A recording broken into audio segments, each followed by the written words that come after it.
ou encore le roi du Ziglibiti, Ernesto JJ était incontestablement l'une des plus grosses stars africaines des années 70 et 80. Demain, 9 juin, cela ferait exactement 34 ans qu'il nous aura quittés et la RTI, à travers C'est Midi, a décidé de lui rendre un hommage dans ce numéro parce que C'est Midi. C'est Midi, c'est maintenant. Spécial Ernesto JJ. Et oui, il y en a parmi vous qui n'étaient pas encore nés, mais on a vu toutes sortes de pas de danse, des Ernesto JJ très spéciaux. On a appris ça sur Internet. Merci infiniment au public de C'est Midi pour votre présence dans ce studio. Et oui, nous sommes aujourd'hui 8 juin, effectivement. Demain, 9 juin, comme je le disais à l'entame de cette émission, cela ferait donc 34 ans qu'il nous a quittés. Il nous a quittés quand même très jeune. Il n'avait que 35 ans, il était au sommet de sa gloire. Et voilà, la vie est faite ainsi. Mais comme on le dit, l'artiste ne meurt pas. Aujourd'hui encore, on continue de le célébrer. Et ce n'est pas Boris qui dira le contraire à travers cette coiffure. Je ne peux pas dire le contraire même. Parce que je suis fatigué là. Ça ne peut pas aller. Donc, les vidéos, on a regardé là, c'est comme ça le monsieur souffle. Ah, il travaillait, il bossait dur. Alors, Boris, là, en ce qui concerne votre chronique, aujourd'hui, on parle de quoi? On va parler de covoiturage, voilà, de différents sites internet qui ont été mis en place par des jeunes Ivoiriens pour permettre à tout le monde de se rendre facilement, que ce soit à son lieu de travail, un lieu de rendez-vous et même en voyage, dans la sécurité et avec des personnes avec qui on peut échanger. Donc, c'est de tout ça qu'on va parler aujourd'hui. Merci infiniment. Alucène Sidibé. Bonjour Caroline. Oui. Donc, l'ossature de ma chronique sera de vous présenter un jeune Ivoirien. Il a seulement 18 ans, il est en classe de Terminale D. Il est à Saint-Fra et il a inventé une multiprise multifonction. Et j'aimerais profiter aussi pour souhaiter bonne chance à notre petit génie de Saint-Fra, monsieur le jeune homme Michael, qui était hier aux épreuves du BEPC, du brevet d'études. Il a eu son BEPC? Non, Premier cycle. du premier cycle. C'était l'oral hier, donc c'était les zéros hier. Et donc la semaine prochaine, ça sera les écrits. Donc je lui souhaite bonne chance et puis bonne chance à tous les élèves qui passent leur examen. Merci infiniment, Alucène Sidibé. Et dans hashtag Papato avec Alissar Zena pour les faits insolites. Caroline, dans les faits insolites aujourd'hui, nous allons parler d'un enterrement de jeune fille qui ne s'est pas très bien passé et des amitiés de nos jours. Voilà, ça sera tout pour aujourd'hui. La suite, c'est pour tout à l'heure. Eh oui. Ouais, super. Docteur Philo vous fait penser à qui? Il se ressemble grave. Ernesto JJ? Oui. Ah ouais, ben c'est ça. Non. Je me demande même si les téléspectateurs me reconnaissent.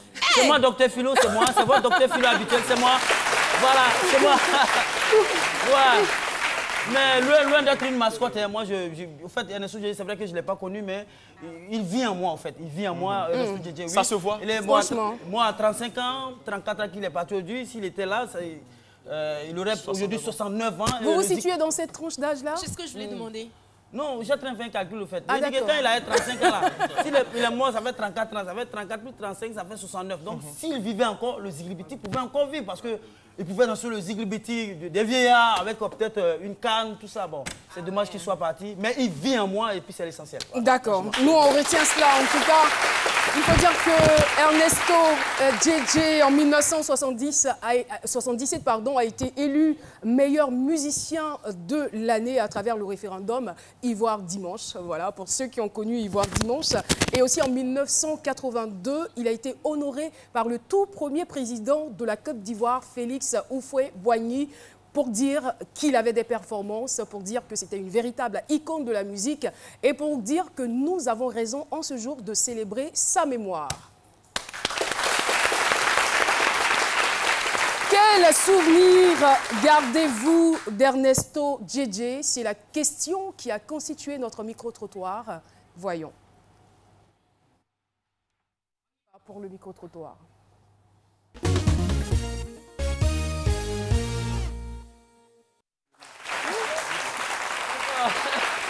On va fait le micro-trottoir ici en même temps, parlant du système, je vais dire qu'il y a Ernesto Didier. Alors, docteur Philo, Oui. on revient à vous dans quelques instants. On va de- partir pour le micro-trottoir et juste après, vous allez faire votre chronique.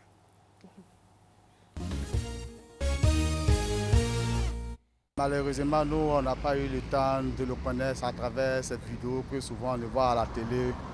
On nous dit, ah voilà Ernesto Didier. Sinon, moi, en tout cas, j'ai aimé sa manière de chanter, sa manière de danser, surtout son habillement. Ernesto Didier, je ne l'ai pas franchement connu. Et j'ai des souvenirs de lui, les gens parlent de bien de lui. Et c'est une figure emblématique de la danse ivoirienne. Ernesto Didier, vraiment, il faisait la pure tradition.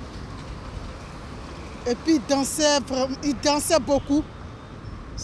Cette danse me plaisait. C'est un monsieur, en tout cas, il était bien, très élégant. Et puis voilà, moi qui dansais bien, qui ne jouais pas avec son travail. Ernesto Didier est un musicien, un homme de culture qui a marqué la culture ivoirienne.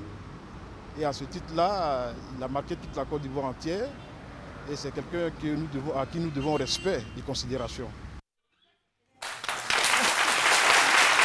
Merci beaucoup.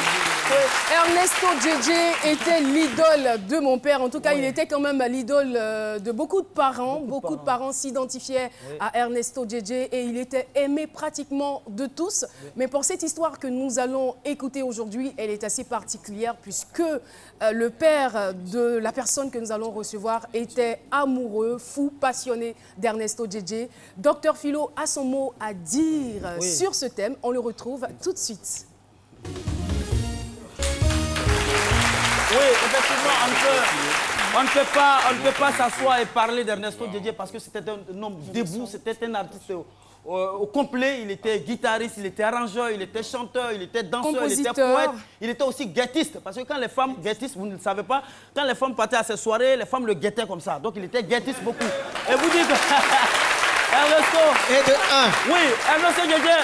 On ne l'a pas connu, mais on a entendu parler de lui. Nos parents nous parlaient d'Ernesto. Il était très autoritaire. Vous voyez, il commandait son orchestre. Vous voyez, tous ses pas étaient calculés. C'était un maître. Vous voyez. Il était rigoureux. Quand il fait rigoureux, quand il dit ziboté, mais tu ne fais pas le zi, il va te botter. C'est ça qui est ziboté là. Oui, c'était lui. Il était grand.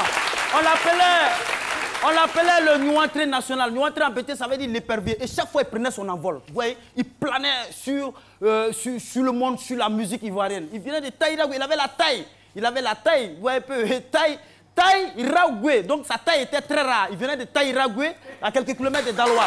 Donc c'est quelqu'un qui était beaucoup respectueux. Merci, je vous dis. Ouais, voilà, merci. Didier, quand je vous dis, vous attendez les critiques biches, tout ça était calculé. Les nombreuses femmes qui partaient à ces spectacles, qui dansaient, qui venaient, parce qu'il y en a beaucoup venaient à cause de lui pour le draguer. Quand vous venez vous draguer, Didier, il dit attends après ma prestation. Et il va te donner la réponse. Quand il fait ça, quand il fait ça, biche, il a accepté. Il a accepté. C'était un artiste grand complet, mais s'il a fait biche là en haut comme ça, puis il a fait c'est que là, la main, il ne veut même pas de toi. Mais je voudrais profiter rapidement pour remercier. Parce que la jeune génération le connaît moins, remercier la direction de l'INSAC avec ce monument qui est là-bas. Quand on passe, on voit Ernesto. S'il pouvait avoir beaucoup de 9 juin en Côte d'Ivoire célébrés comme ça, ce serait très très important. Parce que le 11 mai, on ne respire pas à Bobo. À Bobo se transforme en Jamaïque. Pourquoi pas Abidjan puisse se transformer en Taïragoué pour cette journée du 9 juin? Merci. Je vous en prie, il beaucoup. mérite plus que ça. Notre docteur. Et oui, je vais vous demander donc de vous lever pour applaudir très fort notre invitée témoin de ce jour. Elle va faire son entrée. Elle est commerciale dans une entreprise de la place, mademoiselle Kofi Justine Tioko, que je vous demande de recevoir avec de vives ovations. Et oui.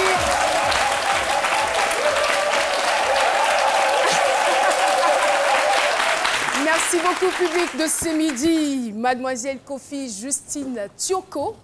Bonjour et bienvenue sur le plateau de Ce Midi. Merci Caroline, merci à tout le public, merci de m'inviter. Voilà, vous dire que vous êtes commercial dans le domaine informatique. C'est bien cela? Ça se passe bien? Oui, très très bien. C'est bien rémunéré? Oui, c'est bien rémunéré. Quelle question! Alors, on voudrait savoir, puisque vous nous dites dans ce thème que votre papa était mordu, était un grand fan d'Ernesto Djedje. Dans un premier temps, il serait quand même bon qu'on puisse connaître votre papa. Qui était-il? Mon père s'appelle à l'état civil Monsieur Kofi Léon. D'accord. Et grand fan d'Ernesto Djedje depuis l'âge de 15 ans. Ok. Depuis son village, quand Ernesto Djedje passe à la télé, à la radio aussi, il était tout émoustillé. Donc tout le monde autour de lui savait que papa était une personne mordue, fan de Ernesto Djedje. Et qu'est-ce qu'il faisait dans la vie? Est-ce qu'il était dans le domaine de la musique aussi? Non, non, pas du tout. Il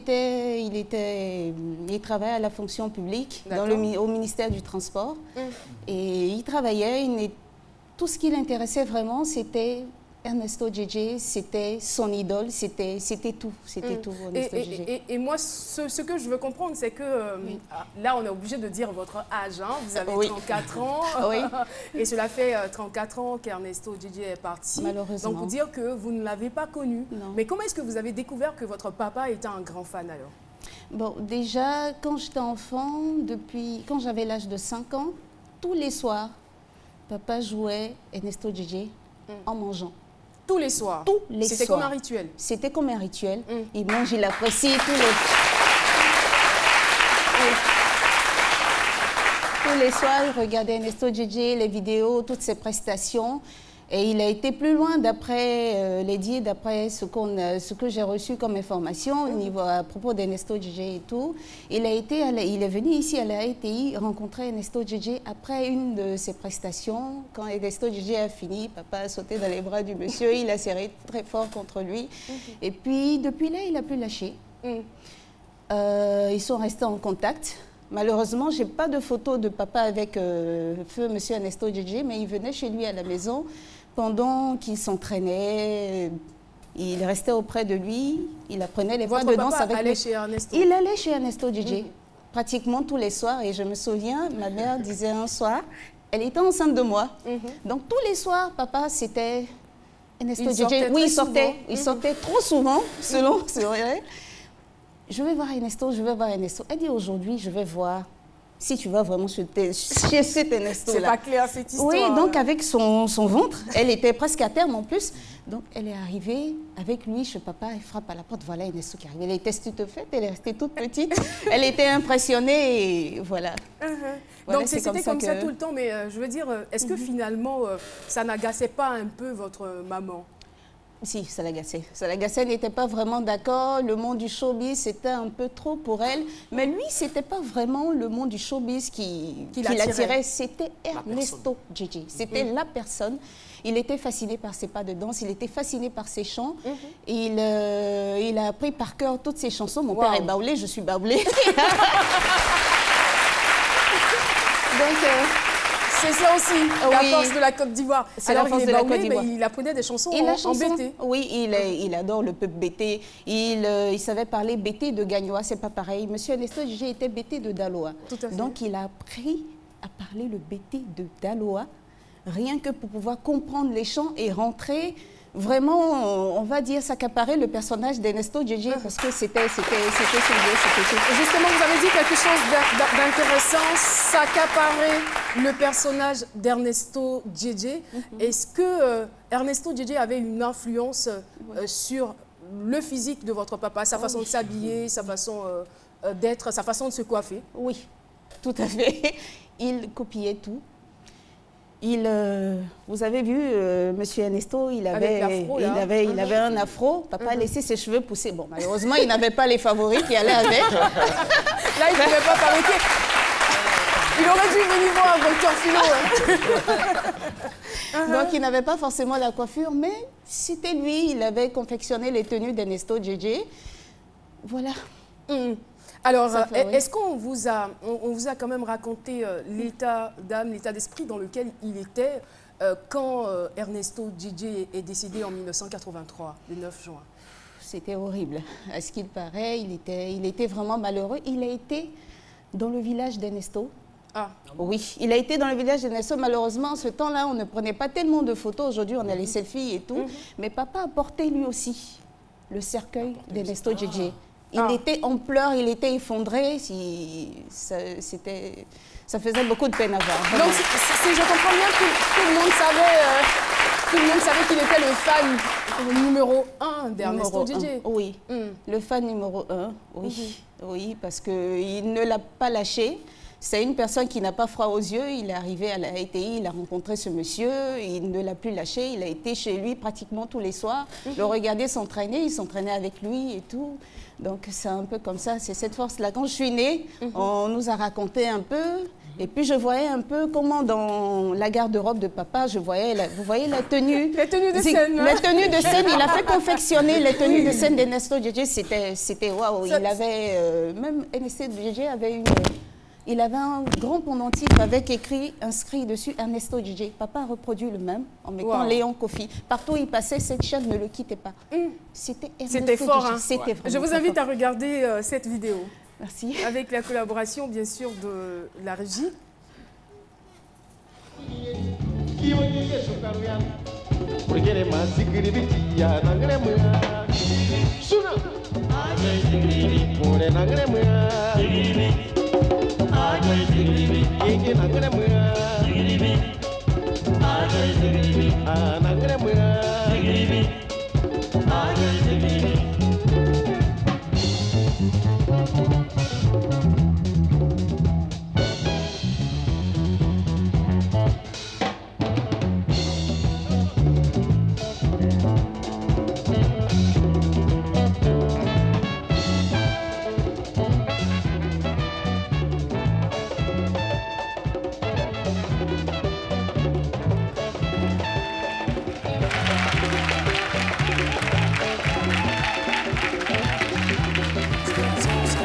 Je ne sais pas si les téléspectateurs ont suivi le mouvement, le montage. Alors, le blocage, il était au même endroit, au même moment, parce qu'ils ne sont pas ensemble sur la scène. On a une vidéo dans laquelle on a Ernesto Djedje et John Yale qui dansaient à côté. Et dans l'autre vidéo, on a votre papa imitant Ernesto Djedje. Et le blocage se fait en même temps et du même côté. Un vrai fan. Un vrai fan. Oui, allez-y. Vu l'amour que votre père portait à Ernesto Djedje, est-ce qu'il n'a pas voulu vous appeler Ernestine? Non. Ne sait-on jamais? Non. C'est vrai que vous étiez quand même 5 filles. Hein. Voilà. On peut baisser la musique, s'il vous plaît. Merci beaucoup. Vrai, alors, vous étiez quand même 5 filles. Il n'y a pas de Ernestine parmi vous. Non, il n'y a pas de Ernestine. Il n'y a pas de Djedjine non plus. Il n'y a pas de... Non, il n'y a pas de Djedjine, mais si vous avez suivi, papa, quand il arrivait pendant les prestations, il s'appelait Léon Kofi. Il n'y a eu aucune déformation pour dire Djedje Junior ou quelque chose comme ça. Donc, ses enfants, Djedje, il reste Djedje. Mais papa, c'était son Djedje. Djedje est unique. Djedje est unique en son genre. On respecte ça et c'est voilà. Alors, cet amour-là, est-ce que cet amour va s'éteindre après la disparition d'Ernesto Djedje ou ça va continuer? Oh, ça va continuer. Ah oui, ça a continué. Ça a bien continué parce que après le départ d'Ernesto, il était invité. Papa a été invité pour faire une prestation Dimanche Passion. Plusieurs prestations d'ailleurs. Il y a des photos. Il a été à l'Hôtel Ivoire. Il a été ici dans les studios de la RTI parce que dans l'Estrie des Ivoiriens, il ne devait pas partir aussi vite. Donc ils ont trouvé ce talent en mon père. J'en suis fière d'ailleurs. Ils ont trouvé ce talent en mon père. Là, c'était à Tempo. C'était à Tempo avec M. Wassesla Saboké. D'accord. Il est arrivé à Dimanche Passion. Il a fait la prestation en live avec M. Feu Johnny Lafleur, malheureusement. Il a même presté aux funérailles de M. Johnny Lafleur. Ça a été sa dernière danse, malheureusement. Papa nous a quittés le 20 avril dernier. L'an dernier, en 2016. Merci, merci. Donc, voilà, l'an dernier, on n'a pas pu avoir la possibilité de venir ici et annoncer à tout le monde que papa est parti. C'est vrai qu'il n'était pas vraiment connu, il était dans l'ombre d'Ernesto Djedje, mais je pense qu'on devrait saluer sa mémoire bien à sûr, travers bien sûr. Bien sûr. Et lors de son décès, en échangeant avec vous, je me suis rendu compte qu'il y avait un fait qui vous a tous surpris. Oui. Voilà, parce que vous avez dit que vous n'avez plus retrouvé du tout les CD, les cassettes, je crois. C'était les cassettes. Chose bizarre. C'était troublant. On était à la maison un soir, on regardait les disques. Il avait l'appareil qui joue les disques et tout ça. Tous les disques, Rocafi Jazz, Aïcha Koné, tous les anciens, les grands de la musique africaine. On a fait tout le tour, plus de 300 disques, et on n'a trouvé aucun disque d'Ernesto Djedje. Pourquoi? Pourtant, quelqu'un les avait piqués peut-être? Non, je ne pense pas, parce que papa était seul à la maison au soir de sa vie. Et puis, on n'a retrouvé aucun disque, alors qu'il avait toute la collection. Il avait tous les disques. Et les disques sont partis où? Je pense qu'il les a emportés avec lui, par amour pour Ernesto Djedje. Je pense, oui. Je pense, les morts ne sont pas morts, croyez-moi. Donc la disparition de ces disques, franchement, ça nous a troublés. On n'a vraiment pas compris. On a refait encore, on a tourné, on n'a trouvé aucun, rien. Rien d'Ernesto Djedje, rien du tout. Petite surprise, est-ce que votre frère, votre frère qui devait venir, est-ce qu'il est venu? Il n'a pas pu, malheureusement. D'accord, malheureusement, il n'a pas pu. Oui, on l'a appelé justement pour qu'il vienne corroborer vos dires. Alors, est-ce que votre papa a réussi tout de même à vous communiquer cet amour pour Ernesto Djedje à tous ses enfants? Oui, à tous ses enfants, oui, on regardait. À chaque fois qu'il y avait un hommage à Ernesto Djedje, on était toutes captivés devant l'écran, on admirait. Des fois, papa s'entraînait. Ça nous arrivait de venir à côté de lui et faire les coups de tête que Ernesto Djedje faisait. C'était amusant. C'était son truc, c'était son idole à lui. C'était, on va dire, c'était son Dieu. Il adorait. Franchement, il fallait vivre ça pour voir vraiment l'amour qu'il portait à ce monsieur, à ce grand monsieur de la musique ivoirienne. Et c'est vrai que papa n'est plus. Voilà, les disques ont disparu. Vous, ses enfants, qu'est-ce que vous faites pour perpétuer l'œuvre que papa a entamée? Oh, perpétuer l'œuvre. Djedje, même Djedje en vous. Oh, là, je ne saurais trop quoi dire. Donc vous avez laissé tomber, dit c'est disparu, c'est fini. Ça a disparu, c'est vrai, mais Feu Ernesto Djedje reste à jamais gravé dans nos cœurs. Il reste gravé dans nos cœurs, il reste gravé dans le cœur de papa. J'espère qu'il a retrouvé là où il est parti. Parce que... il est parti avec déjà. Voilà. J'aimerais savoir, vous l'avez dit, votre père c'est un mordu, c'est un fan, un vrai. Oui. Mais vous êtes mordu de quel artiste? C'est qui votre idole? Djedje, évidemment, il ne faut pas s'asseoir pour... Mon artiste à moi,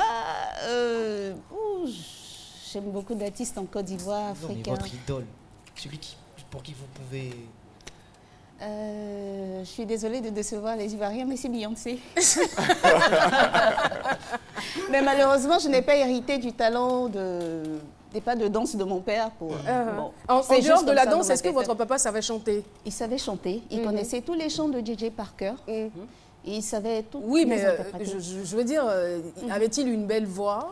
Il n'avait pas une belle voix à l'origine, mais il est venu quand même dans le studio d'enregistrement pour s'entraîner. Ça donnait quelque chose. Et ça a coïncidé quand M.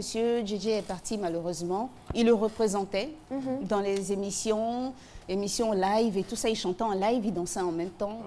Oui.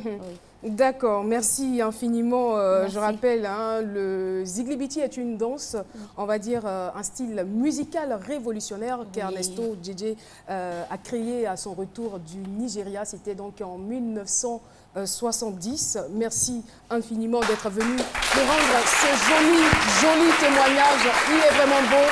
Le fait de savoir, on va dire, le fait de savoir que quelqu'un était aussi fan et que de son vivant, il a quand même perpétué, on va dire, le talent de l'artiste. Ça nous fait chaud au cœur et ça nous fait plaisir de savoir qu'une jeune dame comme vous avait la possibilité de venir sur ce plateau pour vous communiquer à travers cette émission, bien évidemment. Je veux dire, les téléspectateurs les plus jeunes, ceux qui n'ont pas connu Djedje, savent aujourd'hui qui il était. Voilà, donc ça nous donne quand même une idée de l'artiste et pourquoi pas cela inspirerait certains jeunes qui nous regardent en ce moment parce que Ernesto Djedje était perfectionniste. Il était unique. Il était vraiment unique, comme vous le dites. Je veux dire qu'il n'y avait aucun détail qui lui échappait. il mettait l'accent, on va dire, sur la façon de chanter. Il mettait donc un point d'honneur à bien s'habiller, un point d'honneur aussi à faire de belles chorégraphies. Et c'est tout cela qui fait l'artiste. L'artiste, ce n'est pas seulement la voix, mais c'est tout ce qui accompagne la scène, tout ce qui accompagne, on va dire, la façon d'être, la prestance sur la scène. Merci infiniment. Et tout de suite...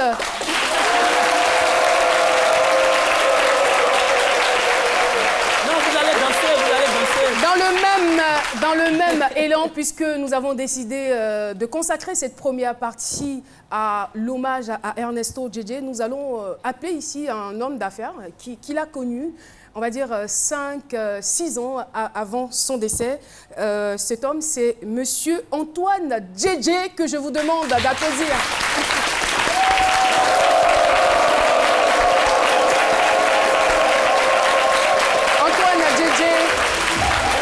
Était donc ami d'Ernesto Djedje. Bonjour et bienvenue, vous pouvez vous rapprocher s'il vous plaît. Vous êtes lobbyiste, c'est bien cela, le micro s'il vous plaît. Vous êtes lobbyiste, lobbyiste ça veut dire quoi? Qu'est-ce que vous faites concrètement? Le micro. Affaires économiques, animation et tout. Mais d'abord, avant ça, je voulais d'abord que vous applaudissiez pour cette dame-là, parce que je la compare à Oprah. Attendez. Je la compare à Oprah Winfield d'un show très important à Los Angeles, on appelle Oprah Winfield Woman Show. Tout à fait. Merci beaucoup, ça me va droit au cœur. Merci, je le considère comme un compliment en tout cas.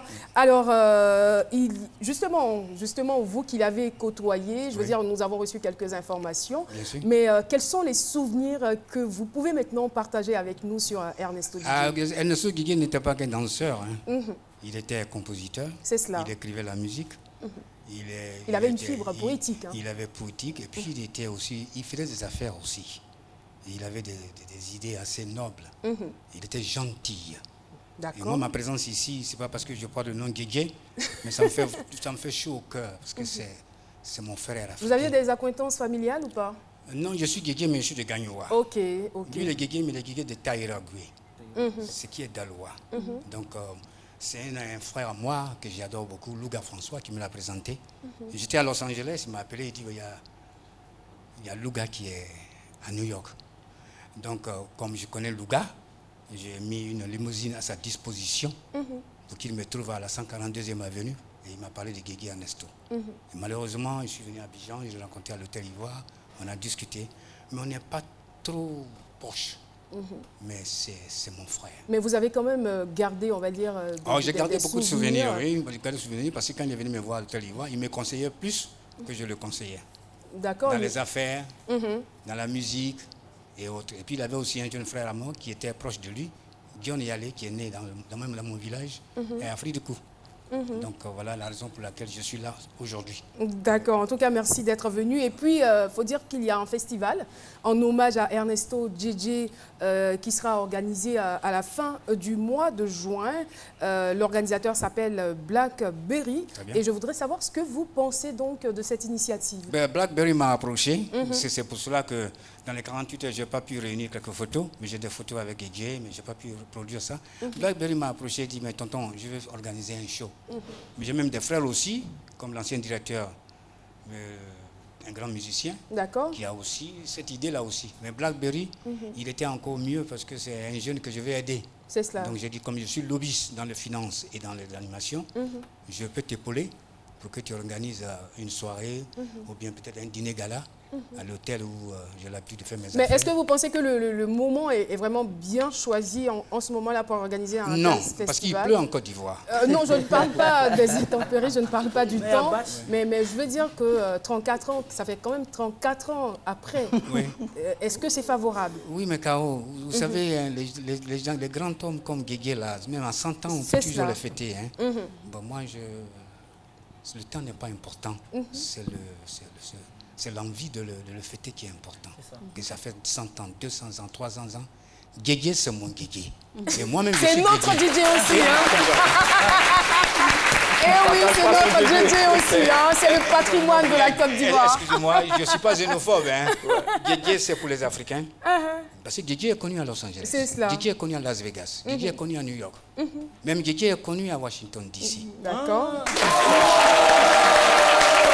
Merci beaucoup, Monsieur Antoine JJ, d'être venu sur ce plateau. Et puis, merci infiniment à mademoiselle Kofi Justine Tioko. Merci pour ce joli témoignage et ce joli sourire que vous nous avez fait bénéficier tout au long de cette émission. Merci beaucoup. C'est donc la fin de cette première partie. Et bien sûr, nous n'allons pas terminer cette partie sans saluer Fatim JJ, journaliste donc à la RTI, chroniqueuse dans l'émission Matin Bonheur. Oui, elle la fille. Elle est la fille d'Ernesto JJ. Voilà, on a le collage des photos, la ressemblance est flagrante, n'est-ce pas? Merci beaucoup. Fin de cette première partie. On se retrouve dans quelques instants pour la suite de cette émission.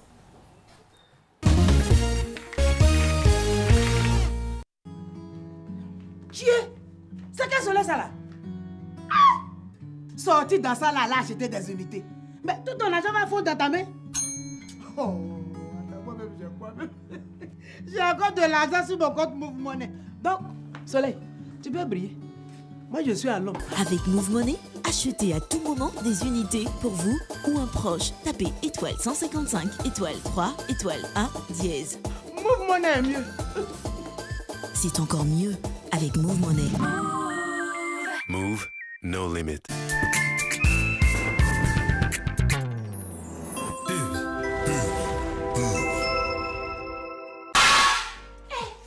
De poulet là-dedans. Hey, ça là, c'est poulet crica de Foigny. De gros morceaux de poulet remplis dans un sachet à 1000 francs seulement.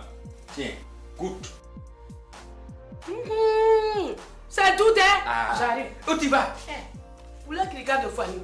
Je m'en vais tout ramasser. Poulet crica de Foigny, il n'y a pas de cas. Ou bien c'est doux, ou bien c'est doux. Disponible dans toutes vos boutiques Foigny près de chez vous. Pendant le Ramadan, nous démarrons chaque journée avec une bonne intention en tête. Comme l'idée de partager un repas avec son entourage. Mais les activités de la vie reprennent vite le dessus. Ce Ramadan, ne pense pas juste à être charitable. Agis. Avec Lipton, réalise tes intentions. Ramadan Karim, de la part de Lipton.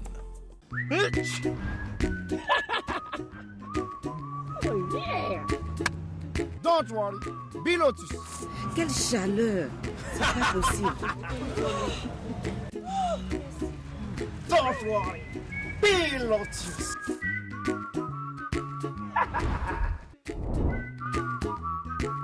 Lotus, Lotus, Lotus. Doux, absorbant, résistant, exigez toujours Lotus le vrai. Magie vous offre ses bonnes recettes pour un bon ramadan. Que faire lorsque vous recevez des invités inattendus à l'heure de la rupture du jeûne? Soyez créatifs en proposant de la salade, des crudités et ayez toujours des plats pré-cuits dans votre réfrigérateur que vous pourrez spontanément utiliser pour l'occasion.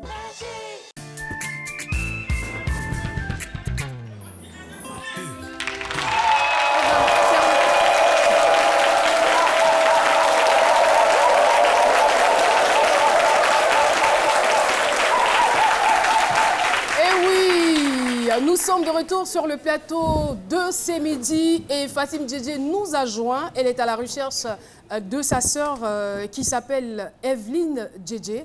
Voilà, donc Evelyne JJ, si vous suivez cette émission, n'hésitez pas donc à rentrer en contact avec l'équipe de C'est Midi pour rencontrer votre sœur Fatim. Sur ce, mesdames et messieurs, je vous invite à retrouver tout de suite Boris Odilo.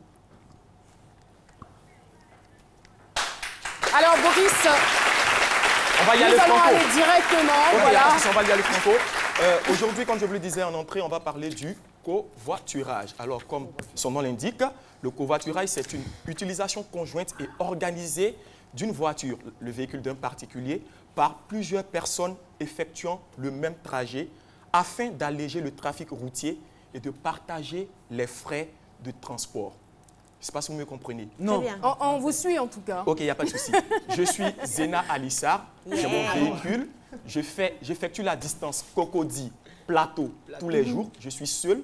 Alors, je décide comme ça de prendre des gens en route. Autostop. Et ces personnes, non, c'est différent de l'autostop. C'est déjà programmé. Les étudiants Voilà, je poste l'annonce qu'à 8h45, je quitte Cocody pour aller au plateau. Des personnes, je dis que j'ai 4 places disponibles. Des personnes s'inscrivent et on partage ensemble les frais de transport. Ah.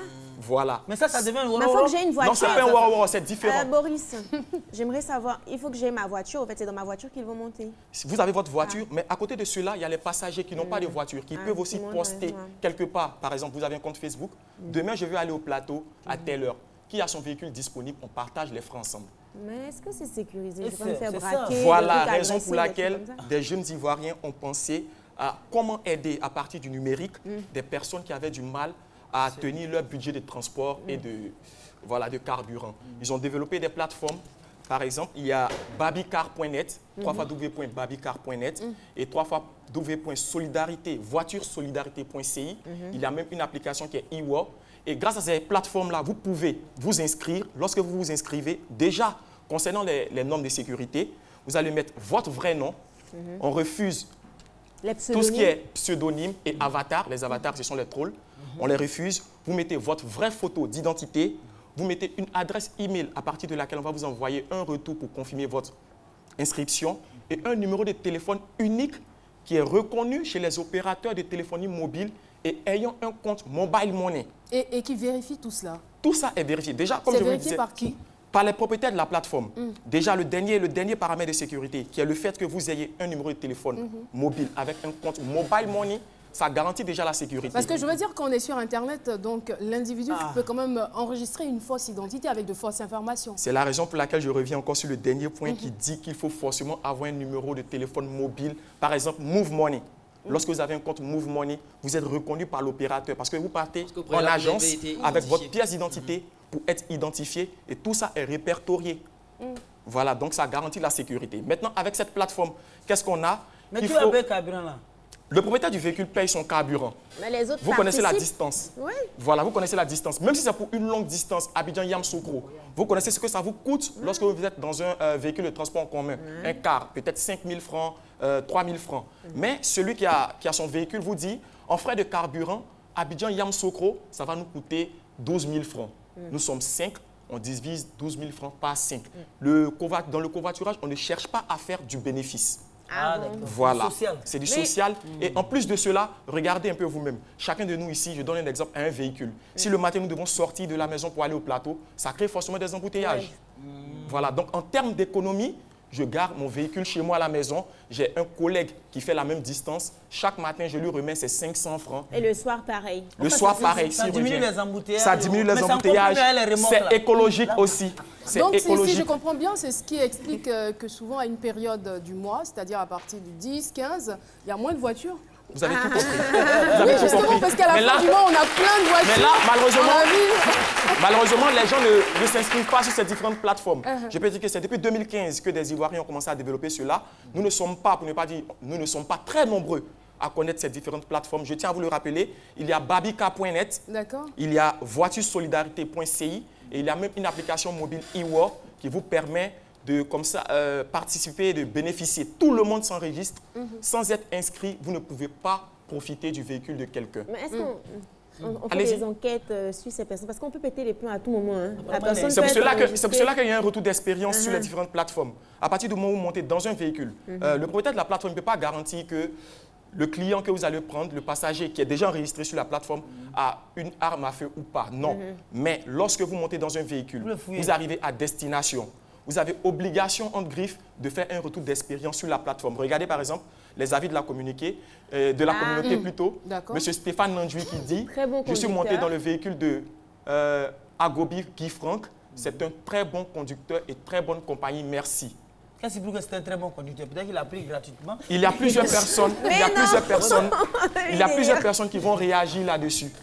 Voilà. Donc, en fonction de cela, lorsque vous voyez que M. Abogui, dont le retour a été favorable, vous pouvez vous inscrire chez M. Abogui le lendemain. Ce que je souhaiterais, c'est que autant le particulier qui met sa voiture à disposition pour le covoiturage est contrôlé, autant il serait aussi intéressant de savoir qui monte dans sa voiture. C'est ce que je disais tantôt. Je disais que tous ceux qui montent dans les véhicules sont inscrits obligatoirement. C'est les mêmes procédures. Avec la même procédure. La même procédure pour tout le monde. Que vous ayez un véhicule ou pas. D'accord. Et puis avec le poids aussi, parce que les voitures n'ont pas le droit. Bon, là, c'est un autre volet. C'est un autre volet. Voilà, une autre question par rapport à l'état de la voiture. Est-ce qu'on s'assure aussi au niveau de ce site que la voiture est en bon état? Déjà, lorsque vous vous inscrivez, que vous avez un véhicule, vous dites, lorsque vous remplissez les différentes informations concernant votre identité, vous allez aussi renseigner pour donner le véhicule que vous avez. On va vous demander aussi s'il est fonctionnel. Et si possible, les propriétaires de la plateforme vont se déplacer pour vérifier. Il y a la clim? Vous allez le demander au chauffeur parce que vous êtes déjà en interaction directe. Voilà. Et voilà, c'est donc terminé pour Boris. C'est la fin de votre chronique. Merci de nous avoir instruits sur le covoiturage. Une chronique un peu plus détendue, c'est dans les affairages avec Alissa Zena. C'est parti.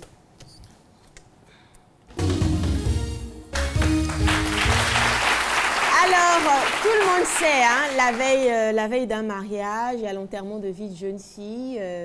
La mariée sort avec ses copines, c'est la fête, ça danse, ça bringue. Le marié fait pareil. Mais là, ça ne s'est pas passé comme prévu avec notre futur marié qui avait embauché... ses copines avaient invité un danseur.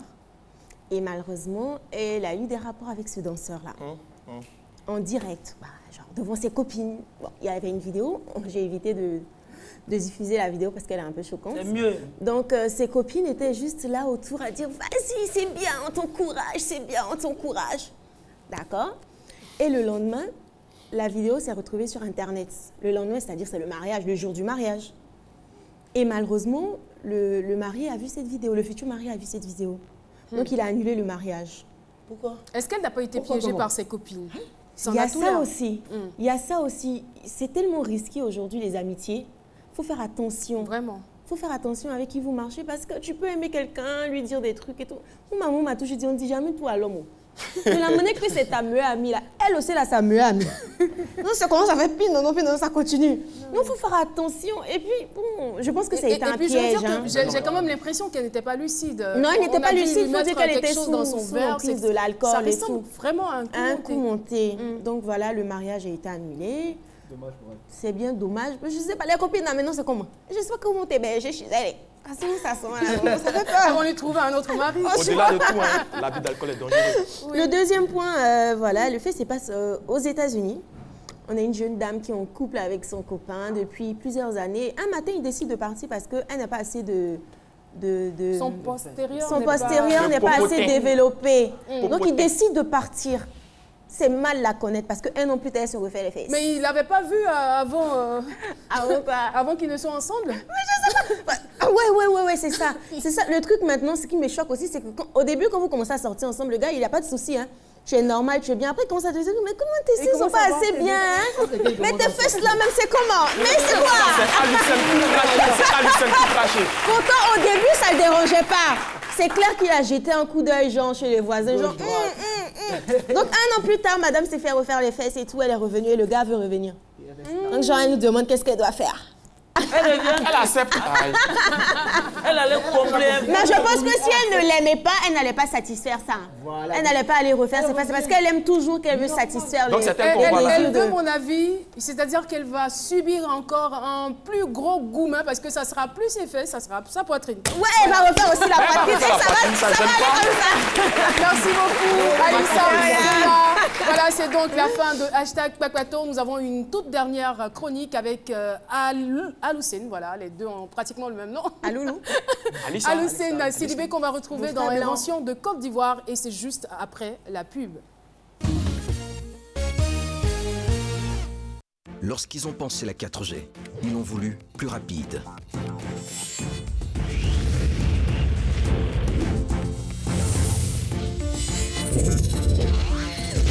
Plus fluide.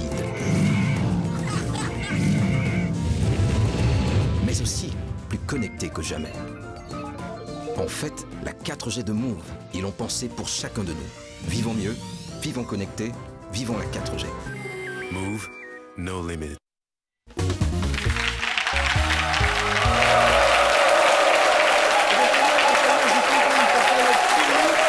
s'appelle Timou Michel, il est en classe de terminale D, il est à Saint-Fra, au collège au collège moderne référence de Saint-Fra. Il a seulement 18 ans et il a fabriqué, il a mis au point une multiprise. Il se passe quand même des choses à Saint-Fra. Oui, Dernièrement, après Michael de Saint-Fra, le petit génie de Saint-Fra, ce jeune homme-là m'a contacté pour me dire tonton, j'ai fabriqué une multiprise, mais ça peut vraiment servir aux Ivoiriens.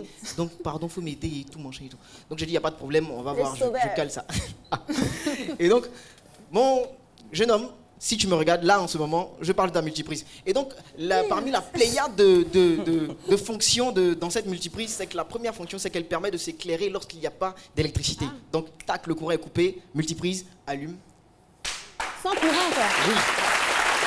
Deuxième fonctionnalité vraiment intéressante, c'est qu'avec cette même multiprise, vous pouvez charger votre téléphone portable sans courant. Mais c'est super. Et cette multiprise possède 17 prises. Donc, si vous êtes à 17 à la maison, tout le monde peut charger son téléphone et les appareils. Et ce qui est aussi... Je connais des personnes qui vont utiliser cette multiprise même quand il y a l'électricité chez elles. Mais ça, c'est clair parce que... Ce qui est vraiment intéressant de cette multiprise, c'est sa forme atypique parce qu'elle a une forme d'avion.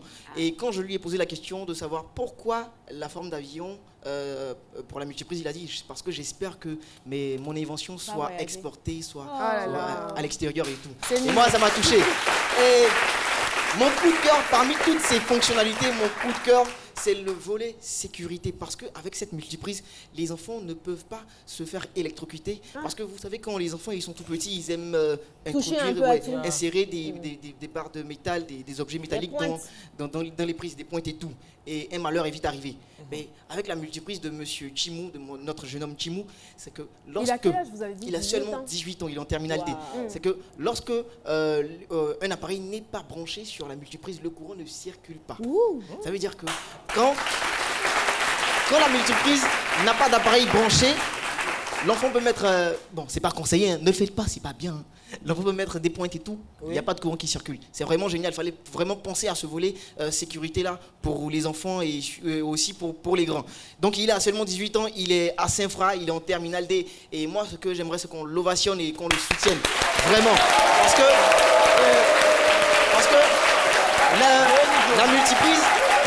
la multiprise est à un stade vraiment... C'est vrai que c'est avec des matériaux de récupération, mais l'idée y est. Ouais. Vraiment, il a vraiment cherché, il a vraiment de la jugeote, il a cherché, il a pensé à quelque chose qui peut vraiment être utile aux Ivoiriens, qui peut vraiment rentrer dans nos... Et les autorités nous suivent, c'est une bonne découverte. Yamoussoukro, capitale politique, Abidjan, capitale économique, et Saint-Fra, capitale des émotions, on va dire.